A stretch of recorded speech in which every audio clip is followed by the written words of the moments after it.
En Colombia, miembros de las Fuerzas Armadas asesinaron a miles de civiles para potenciar su tasa de éxito en el conflicto armado interno y obtener premios monetarios, en especial durante el mandato de Álvaro Uribe. En esta supuesta lucha contra el terrorismo, campesinos y jóvenes de sectores populares fueron ejecutados y uniformados de guerrilleros. Estas ejecuciones extrajudiciales, conocidas como falsos positivos, suman más de 30.000 desaparecidos, 3.000 fosas comunes, 4,2 millones de desplazados y centenares de secuestrados. Bueno, esta es una cosa que viene ocurriendo hace muchos años en Colombia, pero se intensificó en el gobierno del presidente Uribe, durante los 2 mandatos de Uribe, que son ejecuciones de gente inerme, de gente indefensa, para presentarla como guerrilleros o como delincuentes. En la época del presidente Uribe, esto obedeció a un estímulo desde el gobierno, que tenía un proyecto duro de seguridad, que tenía la intención y el propósito de acabar con las guerrillas, y empujaba a las fuerzas militares hacia eso. Y se generó una política de estímulos para el que presentara bajas entre los guerrilleros. La unidad o los soldados que tuvieran más bajas en el enemigo, pues accedían a estímulos económicos, a estímulos de vacaciones, reconocimientos públicos a esos soldados, y entonces se empezó a multiplicar las ejecuciones extrajudiciales, una cosa atroz en manos de una fuerza pública. Las víctimas de las ejecuciones extrajudiciales son ciudadanos en estado de indefensión, es decir, eso significa que son ciudadanos civiles que no están armados y que no, digamos, no hacen parte del conflicto, son más bien las víctimas del conflicto. ¿Eso qué connotación tiene? Pues las ejecuciones extrajudiciales son homicidios cometidos por agentes del Estado o por personas que hacen parte de las Fuerzas Armadas del Estado, ya sea policía o ejército, que asesinan a personas, como te digo, en estado de indefensión, con el objetivo último de, digamos, hacerlos pasar como guerrilleros dados en baja en combate. Pienso yo que esto viene sucediendo porque las grandes prebendas que el gobierno le da al ejército, cartas de felicitaciones, medallas, permisos, remuneración económica, cursos al exterior, fue lo que generó parte de toda esta problemática, porque déjeme decirle que no es solamente el caso Soacha el que se está denunciando abiertamente sobre los 19 jóvenes que se desaparecieron de acá y posteriormente asesinados por el Ejército Nacional de Colombia, sino estamos hablando de más de 3.512 ejecuciones extrajudiciales a lo largo y ancho del país. Es el caso del homicidio del parcero que cayó, muerto de un balazo certero, que crueldad o solo reina la impunidad. Es el caso. Los incentivos obedecieron a una política oficial establecida desde las más altas autoridades en el Estado, en el Ministerio de Defensa. Se trató de la Directiva 029 del año 2005, mediante la cual se ponía precio a las cabezas de personas que habían sido dadas de bajas y que eran presentadas presuntamente como relacionadas con organizaciones criminales. Esto motivó una furia de bajas de civiles e inclusive el hecho de que muchos jóvenes eran trasladados masivamente por reclutadores profesionales que bajo engaño los llevaban a las zonas donde posteriormente encontraban la muerte. Era un mercado de muertos en el que por cada víctima se pagaba 3.850.000 pesos, cerca de $2.000 por cabeza, si se trataba de una persona presentada como un delincuente raso, un guerrillero raso, o hasta cerca de $2,5 millones si se trataba de alguien presentado como un comandante alto de la insurgencia. ¿Cuál es la diferencia de ejecuciones extrajudiciales a falsos positivos? Las ejecuciones extrajudiciales son eso, ejecuciones que se hacen extrajudicialmente, ¿sí? que no tienen que no tienen como un marco legal, en el sentido en que la fuerza pública está asesinando a una persona que está en estado de indefensión y que lógicamente no hace parte de la guerra, ¿sí? Para el gobierno son falsos positivos, es decir, que no hacen parte de una política de Estado, sino que son, digamos, soldados o policías que en condición, digamos, individual o por acciones individuales cometen estos crímenes. Para las organizaciones sociales, como las ejecuciones extrajudiciales son un fenómeno que se presentó, digamos, en todo el país, hay ya registrados cerca de más de 2.500 casos.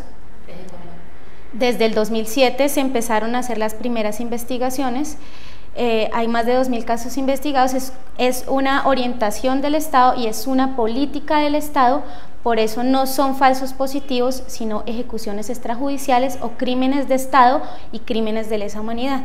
Hubo un periodo ya a finales del año 2007 donde no se reportaron más ejecuciones extrajudiciales, pero comenzaron a aparecer NNs, reportados como muertos en combate por parte del ejército. Las comunidades no reclamaban eso, en realidad allí operan grupos armados, opera la guerrilla, operan grupos delincuenciales, y la comunidad, pues, al no tener referencia de la procedencia ni del arraigo de estas personas, pues no elevó ningún tipo de reclamación. Posteriormente se supo que lo que hizo el ejército fue un relevo. Como las comunidades habían reclamado por sus muertos y habían señalado que esas prácticas de las ejecuciones extrajudiciales, para no cubrir ningún tipo de costos, lo que dijeron fue, dejaron de matar pobladores del Catatumbo y comenzaron a llevárselo desde aquí de Bogotá. Y esas fueron las personas que comenzaron a aparecer como muertas en combate. Jóvenes marginales de sectores aquí populares de Bogotá y Soacha, que eran conducidos con engaños, seducidos con promesas laborales, llevados a Ocaña y luego entregados al ejército para que el ejército los ejecutara. Las Madres de Soacha son un grupo de mujeres de Bogotá cuyos hijos y maridos fueron ejecutados extrajudicialmente por las fuerzas de seguridad y presentados como guerrilleros muertos en combate. Desde el año 2008 exigen justicia. Mi nombre es Luz Marina Bernal, soy una de las Madres de Soacha. Mi hijo se llamaba Fair Leonardo Porras Bernal, desaparecido en Soacha Compartir el 8 de enero del 2008. Realmente para mí fue muy difícil este 8 de enero, ya que mi hijo salió a la 1:30 de la tarde de la casa y a partir de ese momento no volvimos a saber nada de él. El día 9 nos acercamos a la inspección de policía de Compartir, donde ellos nos manifestaron que teníamos que esperar 72 horas para poder colocar la denuncia de desaparición, pero a las 72 horas nos acercamos a la Fiscalía de Soacha, pero no nos quisieron recibir la denuncia con el argumento de que habían muchas familias que denunciaban la desaparición de sus familiares, pero ellos nunca iban y retiraban la denuncia en caso de que ellos aparecieran. Tengo que decir que del caso Soacha, en un comienzo, para mi criterio, pensé que eran solamente las 4 madres que habíamos viajado a recuperar los cadáveres, pero para el mes de octubre, cuando empezamos a llegar a la personería de Soacha, donde Fernando Escobar, el personero de esta época, del 2008, nos atendió y nos abrió las puertas de la personería, empezamos a descubrir que no éramos 4 familias, que ya no éramos 10, sino ya éramos 14, 16 y ahorita somos 19 familias y 3 esposas incluidas, serían 21 familias las que estaríamos luchando por esta causa.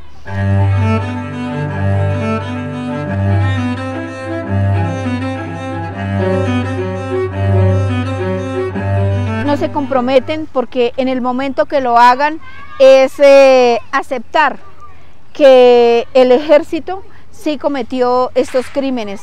Por eso las madres de Soacha están siendo amenazadas a raíz de toda esta problemática, y sé que las madres de Soacha, fuera de víctimas, están siendo revictimizadas porque primero nos han desaparecido a nuestros hijos, segundo los han llevado y los han indocumentado, y tercero han asesinado a nuestros hijos por grandes prebendas y por la ministerial que ha sacado Álvaro Uribe Vélez, la 029, donde en esa ministerial da grandes recompensas a los militares por cada bajas en combate con la guerrilla. Cuarto, les han robado el rostro y su identidad a cada uno de nuestros hijos, metiéndolos en fosas comunes para que no los encontremos. Quinto, hemos sido estigmatizados por Álvaro Uribe Vélez diciendo que los muchachos de Soacha no se fueron precisamente a coger café, sino con propósitos delincuenciales. Sexto, hemos sido amenazadas desde el 7 de marzo del 2009 hasta la actualidad, donde nos han querido callar para que no exijamos verdad, justicia y no repetición de estos hechos. Séptimo, somos burla de en las audiencias de parte de los militares. Y octavo, vemos que los abogados de los militares han dilatado parte de los procesos y donde todos los militares han quedado en libertad. Noveno, han roto los sueños y proyectos de cada una de las familias, donde incluso han muerto otros familiares de pena moral por la pérdida de nuestros propios hijos.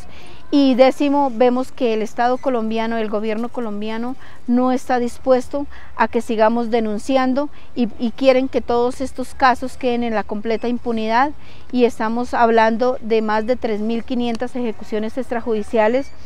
Y lo que más nos duele es que los jueces que están llevando estos casos, y vemos que no están señalando que estos militares cometieron crímenes de lesa humanidad. Fernando Escobar fue personero de Soacha y una persona clave a la hora de denunciar ejecuciones extrajudiciales en Bogotá. Hoy sirve de apoyo a las madres, mientras continúa con la lucha. El vínculo con las madres de Soacha surge con ocasión del conocimiento que tengo de las denuncias que se hacen en principio por un par de familias por la presunta desaparición en extrañas circunstancias de unos jóvenes que aparecieron asesinados por el ejército. Lo que empezó siendo un caso y después 2, terminó siendo un glosario de 11 casos que fueron inventariados por la Personería Municipal, puestos en conocimiento de la Defensoría del Pueblo y de la Fiscalía General, iniciándose lo que más adelante se denominaría los falsos positivos, para hacer referencia a ejecuciones extrajudiciales que se realizaron en escenarios de combate aparentes, en los cuales fueron ultimados jóvenes del territorio de Soacha y de Bogotá que no hacían parte de organizaciones irregulares, de guerrilla ni de paramilitares, y que fueron presentados como delincuentes por los grupos operacionales del ejército. Personero es una institución del derecho colombiano que consiste en un defensor de derechos humanos. Existe un personero en cada uno de los municipios de Colombia y en algunas ciudades muy grandes hay personeros con personeros delegados. En Colombia, la defensa de los derechos humanos es una tarea prioritaria que se encuentra fijada en la Constitución Política para que sea ejercida a nivel nacional por la Procuraduría General de la Nación, por la Defensoría del Pueblo y en los municipios por una figura muy antigua que son los personeros municipales. Nosotros logramos hacer un inventario de 18 casos de presuntos falsos positivos de Bogotá y Soacha, pero también hicimos denuncias de falsos positivos de varias partes del país en la condición que tenía yo de vicepresidente nacional de la Federación Colombiana de Personeros. Con ocasión de esto pudimos hablar de falsos positivos presuntamente cometidos en los departamentos de Cesar, de Antioquia, del Tolima, de Caldas, de Santander, adicionalmente a los que conoce la opinión pública, que son los más conocidos y hacen referencia a los casos de Soacha y Bogotá.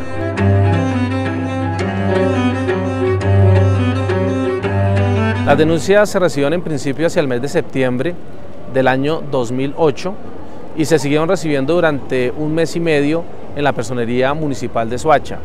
Posteriormente a eso se han venido conociendo denuncias en el tiempo y tenemos entendido que aún en este año 2012 todavía en algunas partes del país se han referido casos de presuntos falsos positivos. La primera denuncia y la segunda que recibimos provenían de madres que manifestaban su profundo pesar y su indignación porque sus hijos aparecían como muertos por parte del ejército en operaciones militares y aparecían vinculados a la guerrilla o al paramilitarismo, lo que fue rechazado desde el principio por las madres y por las familias.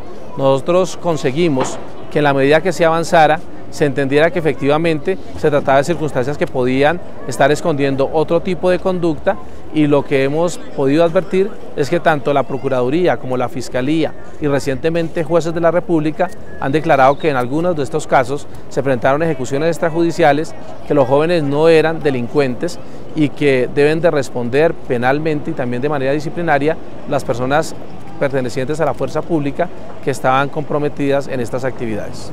Omar Leonardo Triana Carmona tenía 26 años y trabajaba en Medellín. Su madre se comunicó con él por última vez el 11 de agosto del 2007. Al cabo de 4 días, el ejército lo reportó como una baja en combate, acusado de traficar armas y drogas al servicio de la FARC. Mi hijo fue asesinado en Barbosa, Antioquia, el 15 de agosto del 2007 por la Brigada Cuarta del Ejército Nacional. El 14 de agosto del 2007, fue un martes a las 4:29 de la tarde. Me llama, yo, hijo, ¿cómo estás? Y él, mamita, ¿cómo está? Te amo, mamita. Esa llamada no duró el minuto. Le dije, ¿estás bien? Me dijo, sí, mami. Entonces me dijo, le dije, mi amor, el 1 de septiembre yo te voy a enviar dinero. Me dijo, bueno, mami. Entonces me decía, la bendición, mamita, te quiero mucho. Y yo le dije, Dios te bendiga, hijo, espero tu llamada. Y ya, se acabó el minuto y ya yo quedé pues tranquila porque me llamó. Entonces pasó el 1 de septiembre, no me llamó, el 2, el 3, terminó septiembre y ni siquiera la llamada de amor y amistad que él me hacía. Se me hizo muy extraño. Octubre, nada, noviembre, nada. El 19 de diciembre recibo una llamada, como a las 6 de la tarde. El señor me dice, mira, ¿conoces a Omar Leonardo? Le dije, sí, señor. Le dije, él no me ha vuelto a llamar, ¿está con usted? Pásemelo. Dijo, no, vaya, búsquelo en Cali, que hace 8 días lo mataron y está en la morgue de Cali. Y me colgó. Yo, desesperada y angustiada, no, como pude, me fui para Cali, a Medicina Legal de Cali. Mi esposo tiene unos familiares allá. Entonces uno de ellos es médico y él me decía, mira, yo no conozco a tu hijo, pero lo mejor es que viajes, porque las señales particulares que él me preguntaba cuando vio el cadáver de allá se parecían mucho a las de mi hijo. Entonces Me dijo, no, es mejor que viajes para que tú misma lo reconozcas. Me voy a medicina legal, la doctora me dice, Lucero, pero ¿por qué no más bien se acerca a la registraduría? Y yo le dije, bueno, doctora, dijo, bueno, le voy a dar este papel, vaya a la registraduría y con este papelito y averigua por él. Llamaron a Medellín y de allá, oh sorpresa, cuando envían por fax registro civil de defunción, y yo dije, ¿y esto qué es? Dijo, pues este es un registro que se le hace a las personas fallecidas. Yo decía que no, eso yo lloraba, yo gritaba, yo decía que no. Esta defunción la denunció un juez 24 penal militar. Por supuesto que esto es un muchacho muerto en combate, es un falso positivo. Yo le decía que qué era eso, yo no sabía, yo no, o sea, no, ni por enterada. Yo dije, pero mi hijo, ¿cómo me lo van a matar? Y ahí aparece la fecha en que él murió, que fue el 15 de agosto del 2007.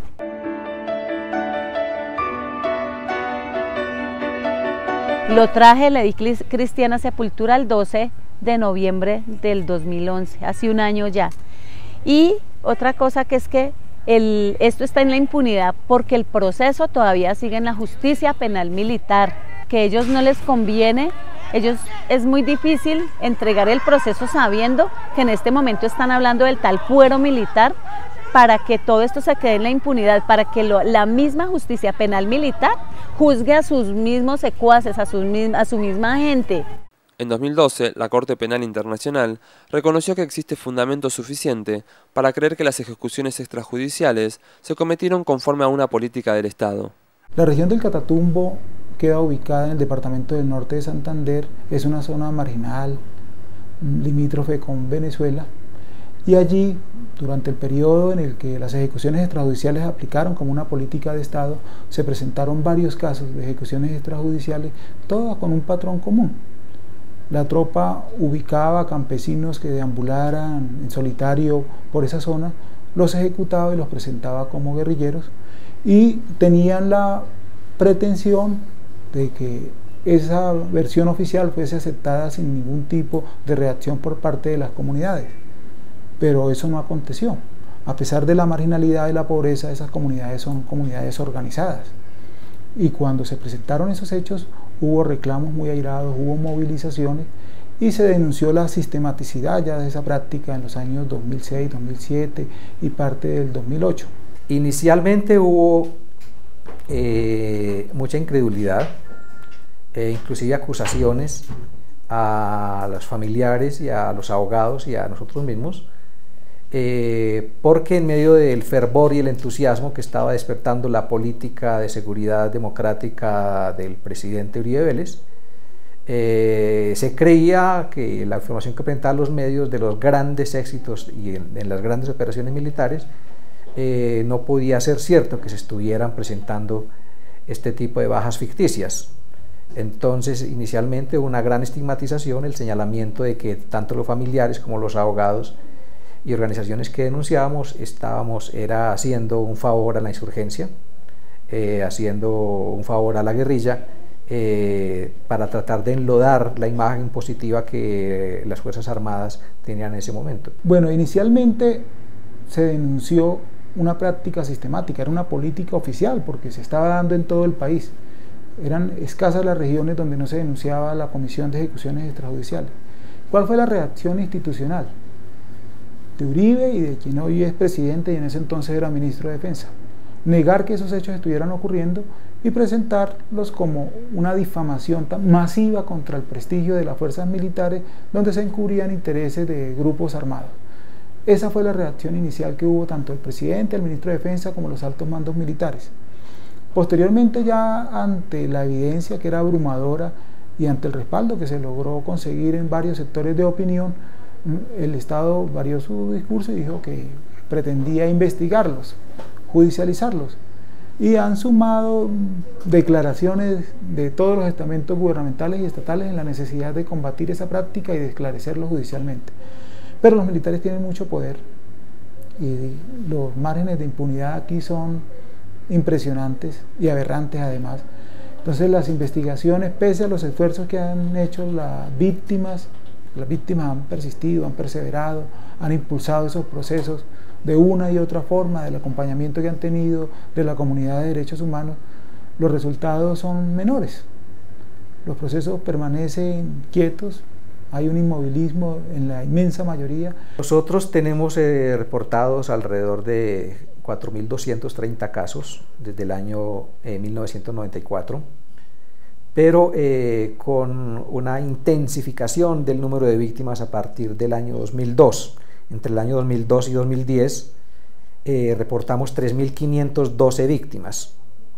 Esto es más de una persona por día en los 8 años de gobierno del presidente Uribe Vélez, lo que demuestra que con relación a los 8 años anteriores a él hubo un aumento del 422% en las víctimas de ejecuciones extrajudiciales, razón por la cual nosotros concordamos con el informe reciente de la Fiscalía de la Corte Penal Internacional, en el sentido de que hay elementos que permiten deducir que se trataba de una política de Estado en el que hubo planeación y organización de altas autoridades del Estado, entre las cuales se mencionan directivas específicas del alto mando militar y el Ministerio de Defensa, y presupuestación para pagar recompensas a quienes participaran en este tipo de bajas.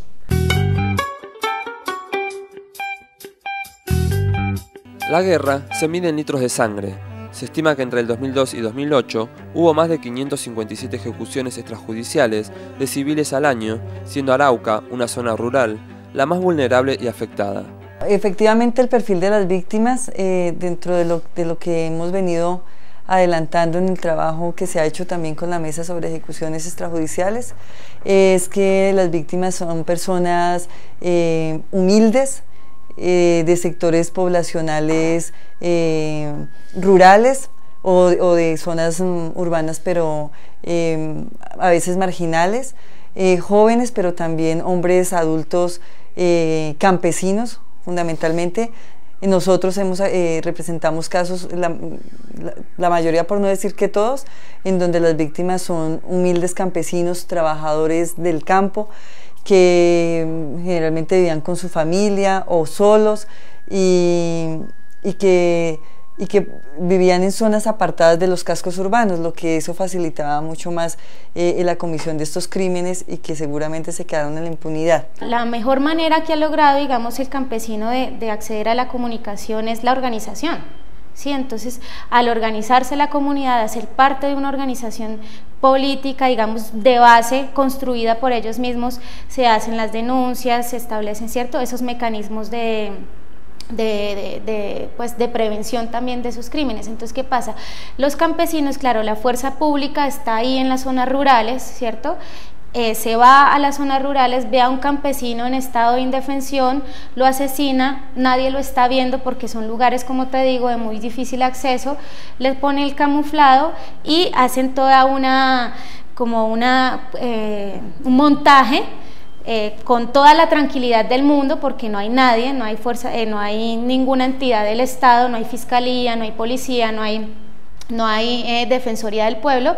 Tienen toda la tranquilidad para hacer el montaje y decir que esa persona fue un guerrillero dado de baja en combate, que los agredió y pues ellos respondieron.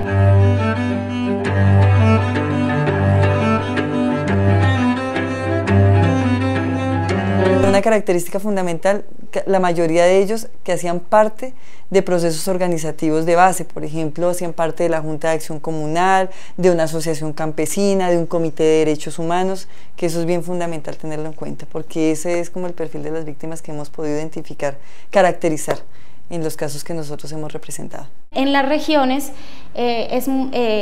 se ha evidenciado históricamente que hay organizaciones sociales que defienden los derechos humanos de los campesinos, ¿cierto?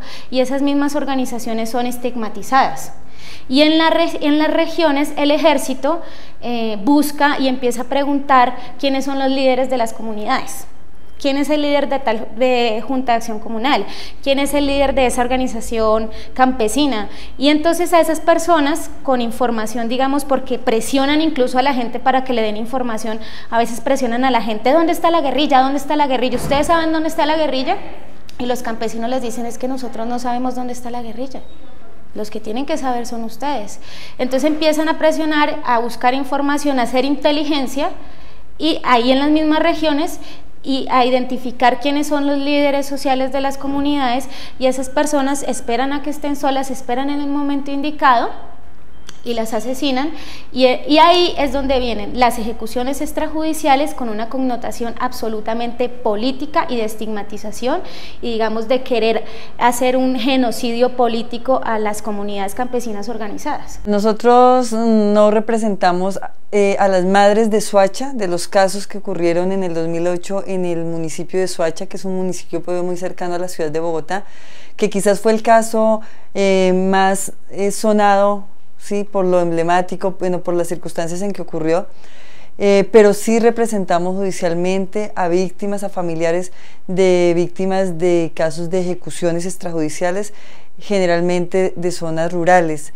Adelantamos casos de personas de campesinos fundamentalmente, que fueron víctimas de este atroz crimen perpetrado por parte de la fuerza pública de este país, de regiones como Arauca y como el Magdalena Medio.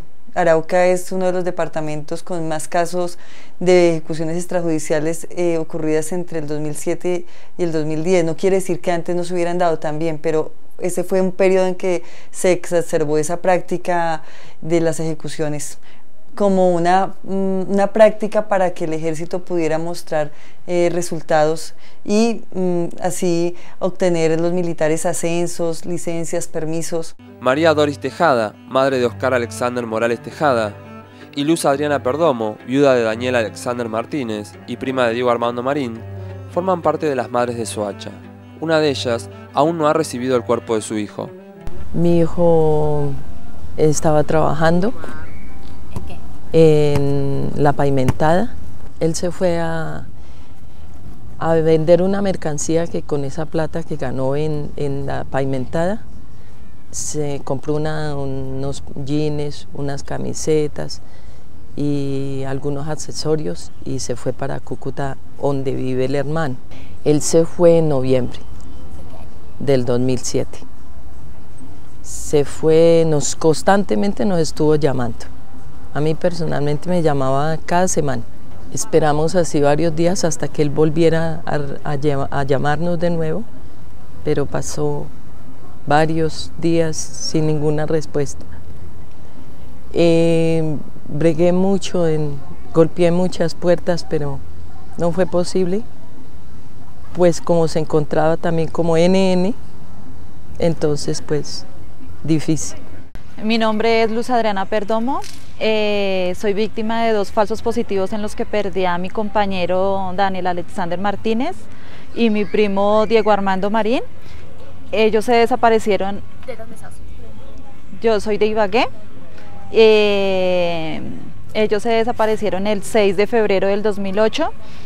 Ellos llamaron el 8 de febrero del 2008 a decirnos que estaban en Cúcuta, que les habían ofrecido cuidar una finca. De ahí Dani llamó a las 12:30, me llamó diciéndome que para saber cómo estaba el bebé, que cómo estaba yo, que ellos, ese mismo día él se venía, y yo le pregunté que él en dónde estaba y él me dijo que estaba encanado, pero que le podía decir a la mamá que le tuviera comida, que él regresaba ese mismo día. Entonces yo le pregunté a él que él dónde estaba para yo ir por él. Cuando yo le dije eso, entonces le cortaron la comunicación. Esperé la llamada otra vez y no volvió a marcar.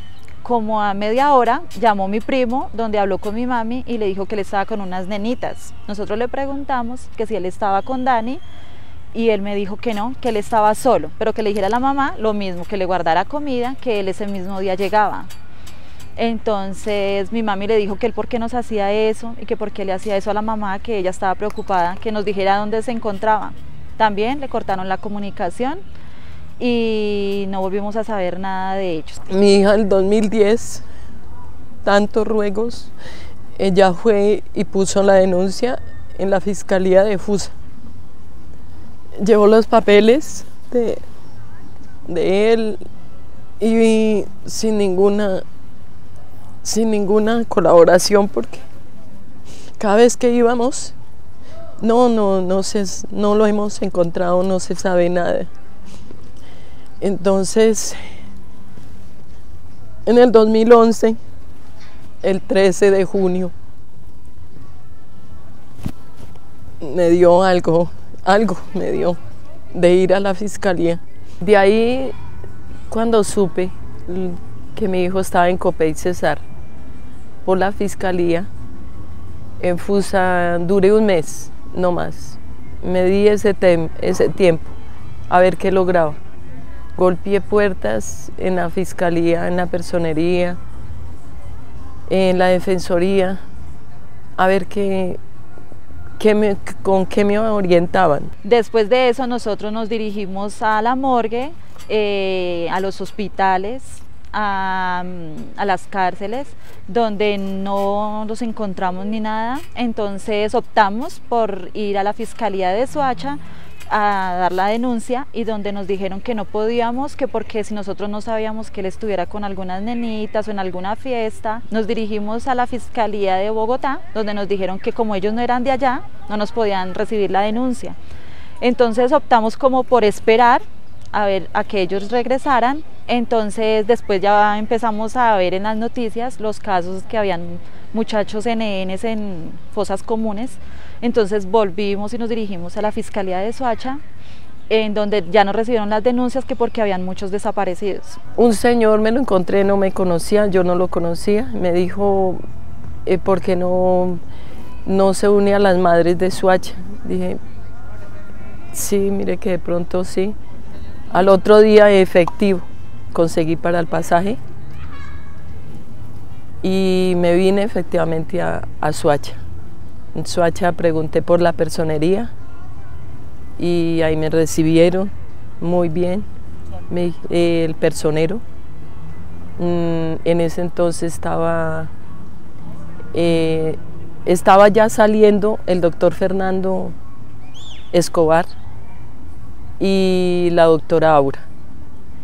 Ellos estaban ya aditas para entregar y gracias a Dios ella me recibió la denuncia, me dijo, te vamos a ayudar. Conocí varias madres, me acogieron, me dijeron, llegaste al lugar indicado, te vamos a ayudar y vamos a traer los restos de tu hijo. Vamos a ver cómo, pero unimos fuerzas. Entonces nos recibieron las denuncias, dejamos lo de los perfiles allá y llamaron a la hermana de mi esposo, donde le dijeron que se podía dirigir a la Fiscalía de Soacha, donde las mandaban para la Fiscalía de la morgue de Bogotá, donde les mandaban a la morgue de Bogotá para que vieran unas fotos de unos muchachos que se habían encontrado en Cúcuta. Cúcuta queda al norte, entonces nosotros nos dirigimos a la hermana, y la hermana se dirigió y los recibieron allá en la morgue, y por el sistema salió la foto de Dani y dijeron que sí, pero que de mi primo no se sabía nada.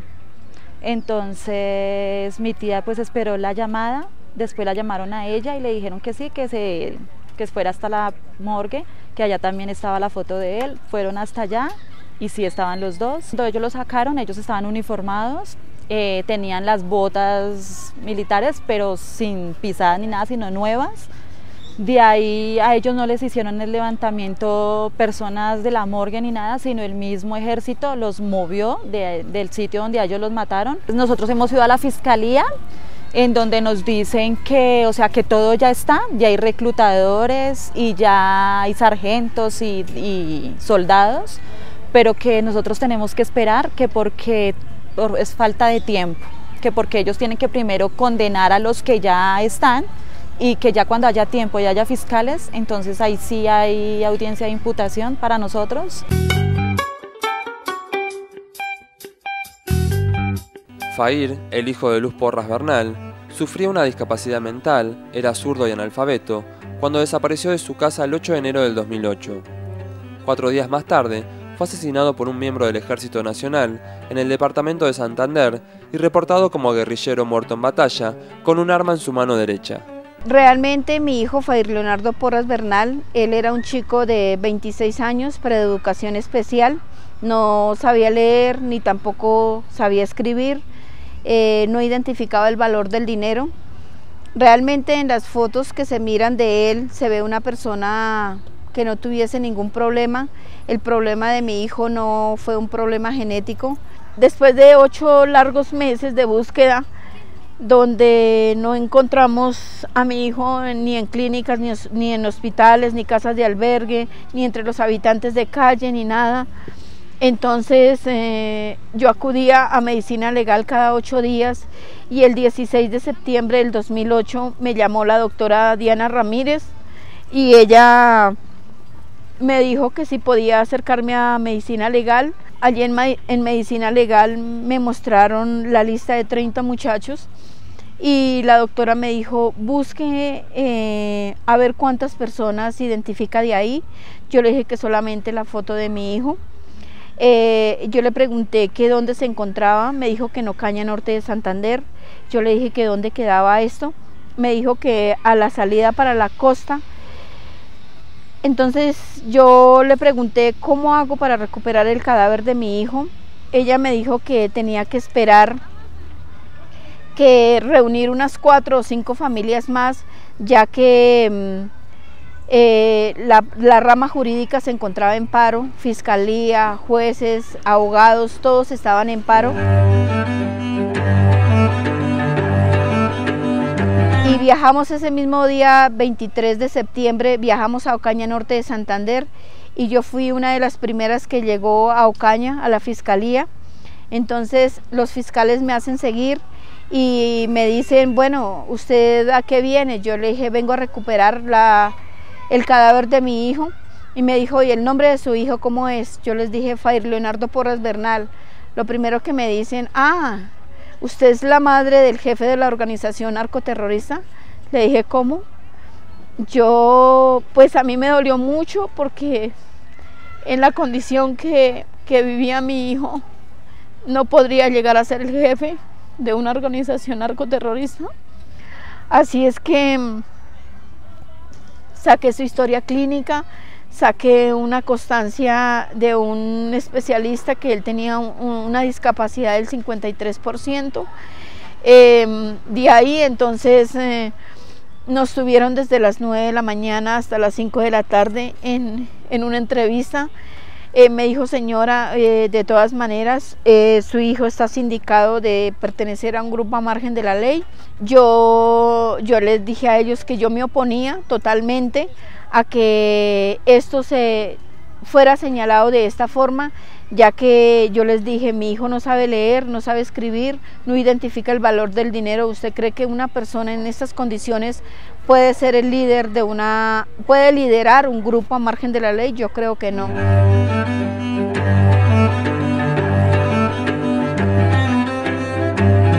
Jóvenes de Soacha fueron reclutados por militares retirados, donde en el barrio San Nicolás había una tienda que se llamaba la tienda Los Costeños, y acá sobre la autopista, sobre la avenida, hay una tienda que se llamaba la Fonda Paisa.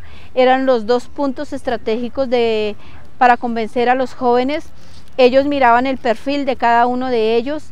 Eran jóvenes que no tenían oportunidad ni de estudio ni de trabajo.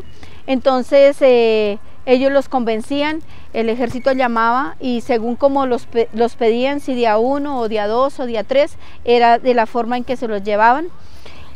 También tenemos que decir que esto todo se quiere tener oculto, de que las ejecuciones extrajudiciales o mal llamados falsos positivos no existen en nuestro país, pero realmente esto es una sistematicidad en toda parte. Desde enero del 2000 se han abierto 1.579 investigaciones en la Unidad de Derechos Humanos de la Fiscalía de la Nación por casos de ejecuciones extrajudiciales cometidas por miembros de la fuerza pública.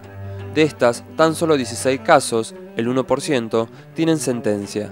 De los casos iniciales de Soacha, sabemos que se ha logrado avanzar en sentencia y en trámite judicial de audiencia pública en alrededor de 11 casos. En los otros todavía estamos pendientes de la judicialización de los responsables, como también ocurre con muchos casos en otras partes del país. De los casos que están en juicio, el 95% de ellos están en preliminares.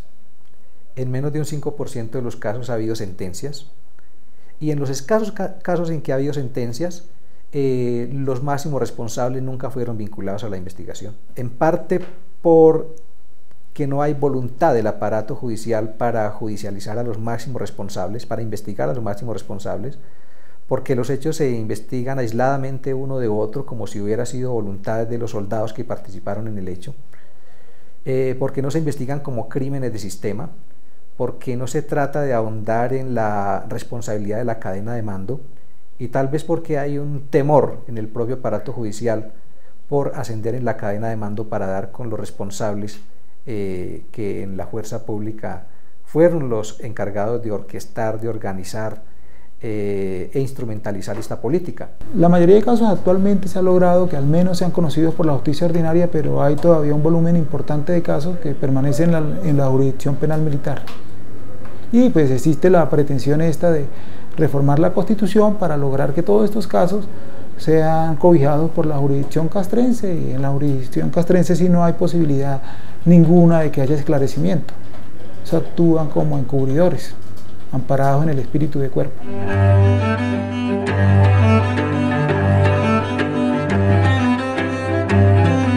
En la medida en que las ejecuciones extrajudiciales estuvieron íntimamente ligadas a la formulación de una política de seguridad, que es la política de seguridad del presidente Uribe Vélez, es evidente que desde el propio presidente existen responsabilidades, y también, digamos, quienes actuaron al mando de la fuerza pública.